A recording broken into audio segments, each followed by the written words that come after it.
Queridos amigos, sejam bem-vindos a mais um vídeo no canal Poptopia. Eu sou o Daniel e no vídeo de hoje eu tenho a honra de comentar com vocês a aguardada edição definitiva dos X-Men, Fabulosos X-Men número 9.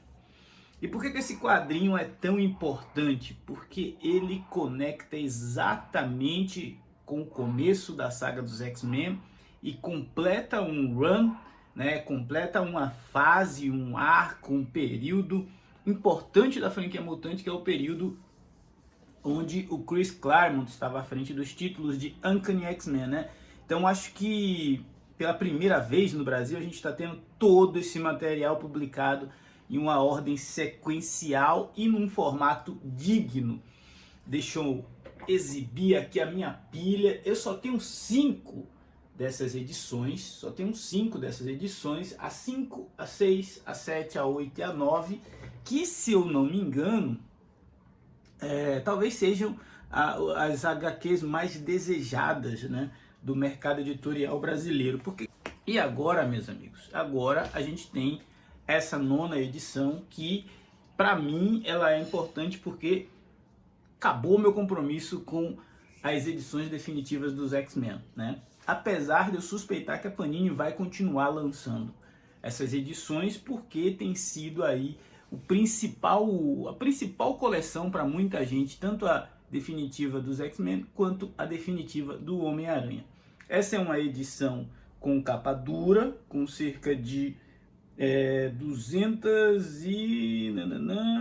não tem aqui a quantidade de páginas, mas eu vou colocar aqui no cantinho do vídeo para você ficar sabendo.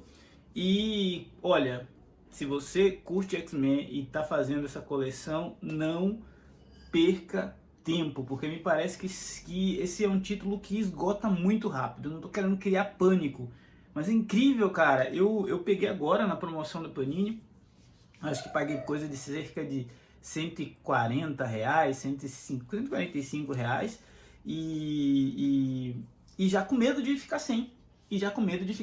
Essa é a 9ª edição, faz o que, um mês e meio que foi lançado, né? Então é uma coleção muito disputada. E o que a gente vai ver aqui? A famosa saga da ninhada, reúne aqui as edições Uncanny X-Men número 154 a 167, e aí na saga dos X-Men número 1 começa justamente da edição 168. Então é neste momento que essas duas coleções se encontram, e se sair o número 10, que provavelmente vai sair da Fabulosos X-Men edição definitiva, ele vai repetir o material que saiu na saga.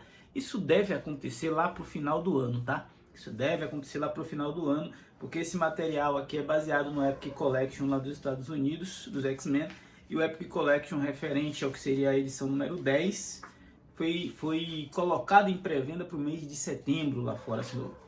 Eu acho que eu vi na Amazon essa informação, era setembro ou era outubro. Então no final do ano a Panini deve pegar e anunciar por aqui. Isso posto, a gente tem Chris Claremont, a gente tem Bill Sienkiewicz, Brent Anderson, Dave Cockrum, Paul Smith. Começa já com o arco do Ciclope e a Aurora resgatando o Corsário de uma batalha contra os alienígenas, né? Os alienígenas Zidris, é isso? Eles chegam na Terra perseguindo o Corsário. Esses alienígenas, inclusive, já tiveram uma participação em Giant Size X-Men, eu acho que o do Noturno, e Giant Size X-Men da Era Hickman, tá? Que eu tô falando. Sempre que a gente comenta de Uncanny X-Men escrito por Chris Claremont, a gente acaba cometendo talvez a injustiça de não mencionar a importância dos desenhistas, né? Brent Anderson, Bill Sienkiewicz, Paul Smith, Dave Cockrum conseguem, apesar da rotatividade de 4 artistas para pouco mais de 16 edições, sendo um anual, manter um alto nível de ilustração, um alto nível de imagens, de quadrinhos muito bem desenhados, sem perder sua identidade, né? A gente consegue ir lendo, notando as diferenças, mas entende que são os nossos personagens respeitados ali na sua essência. Então esse é um ponto que eu acho que vale a pena registrar. A Aurora, a Tempestade, acaba sendo uma personagem que nas mãos do Claremont ela sempre aparece um pouco mais, e aqui ela tem uma concorrente à altura, que talvez seja a Kitty Pryde, né? A tentativa do Claremont de desenvolver e amadurecer a Kitty, ela começa a ficar evidente aqui. E um outro aspecto que me chamou a atenção é ter, nessas 16 edições, a gente tem ali uma equipe bem enxuta de X-Men, né? Wolverine, Colossus, Noturno, Tempestade, Ciclope, com a Kitty Pryde ali atuando como uma estagiária, a ponto de, na primeira edição da saga dos X-Men, o Professor X afastar ela do núcleo da equipe. Quer dizer, ela não tinha sido, não é que ela não tinha sido aprovada, mas ela não estava apta ainda a atuar naquele nível de missão, né?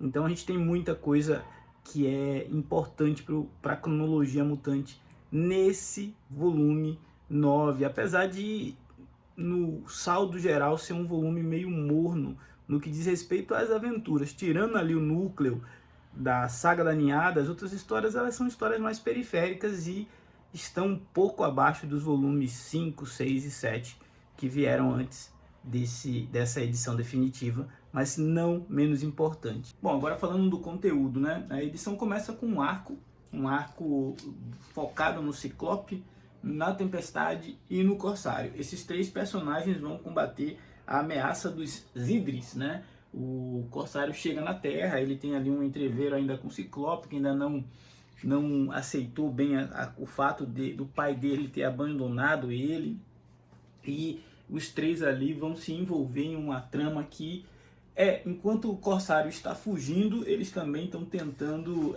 se livrar da perseguição desses alienígenas, e nesse meio tempo acontece aquilo que quase sempre acaba acontecendo com os X-Men, né? Eles são abduzidos e vão parar no Império Shi'ar no meio de uma outra situação bastante desconfortável. Mas o arco também serve, eu não sei se para introduzir, mas pelo menos para fazer um crossover da equipe com os Piratas Siderais, né? É esse encontro com os Piratas Siderais que vai também permitir a gente começar a ter contato com a Ninhada e entender que a Rapina está mais uma vez dando um trabalho lá para o pessoal Shi'ar. É um sci-fi, né? É uma aventura espacial dos X-Men que eu imagino que quem leu na época isso daqui ficava pensando quando que esses personagens vão voltar para casa. O Chris Claremont não economizava, fazia os caras rodar o universo Marvel inteiro, né? E aqui outro lance também que me chamou a atenção é o tempo e a quantidade de páginas que ele dedicava, né, para o desenvolvimento desses piratas siderais, desses personagens secundários, a ponto da gente ver muito pouco nessas primeiras páginas da equipe mutante em si, né? Tem lá o primeiro arco, algumas coisas do Ciclope e da Tempestade, os outros mutantes vão aparecendo aos poucos, né? Principalmente o Professor Xavier, por conta de ser uma história que se passa lá no Império Shi'ar, e aí mais pra frente a gente vai ver outros começando a aparecer, como a Vampira e a Carol Danvers e o Wolverine ali em uma questão mais de espionagem. Enfim, eu confesso para vocês que do ponto de vista de história, a gente tem um material bem interessante aqui, como os encontros dos X-Men com o Drácula, né? Os combates dos X-Men com o Drácula e a relação do Drácula com a Tempestade. Isso é um material bem interessante de se ter. Temos também algumas edições desenhadas pelo Brent Anderson. Brent Anderson é o artista também de Deus Ama e o Homem Mata. É um cara que merece seu respeito, sua reverência dentro da franquia mutante. E aí a gente tem o já emblemático arco, né, da Ninhada, onde a gente vai ver o Wolverine sendo ali, em determinado momento, um protagonista, mas um protagonista não que se dá bem, é um protagonista que se dá muito mal, né, nas primeiras edições, e depois a gente vê as consequências disso para a equipe mutante.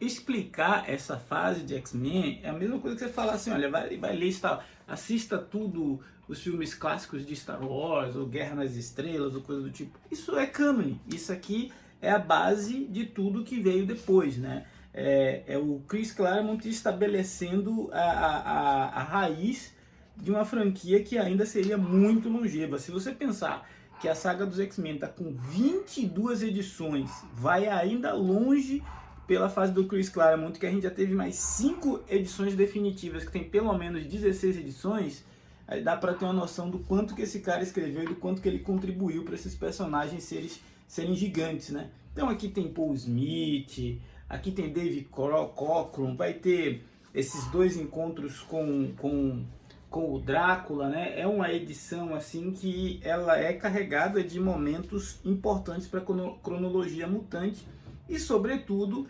é uma oportunidade para quem ainda não tinha esse material no formato de luxo, né? Agora ter esse material no formato de luxo e poder finalmente dizer que, olha, tenho tudo da fase do Chris Claremont publicado em formato americano aqui no Brasil, né? Esse é o sonho de consumo de muita gente, porque eu sei que tem gente aí que está me assistindo e que não tem as outras edições, né? Porque estão entre os itens aí que a galera sempre pede reimpressão da Panini. Então, agora é aquele momento onde eu te pergunto, você está fazendo as coleções, as edições definitivas de X-Men? Você, nesse momento, se eu estivesse no meu lugar, você iria atrás das 4 primeiras?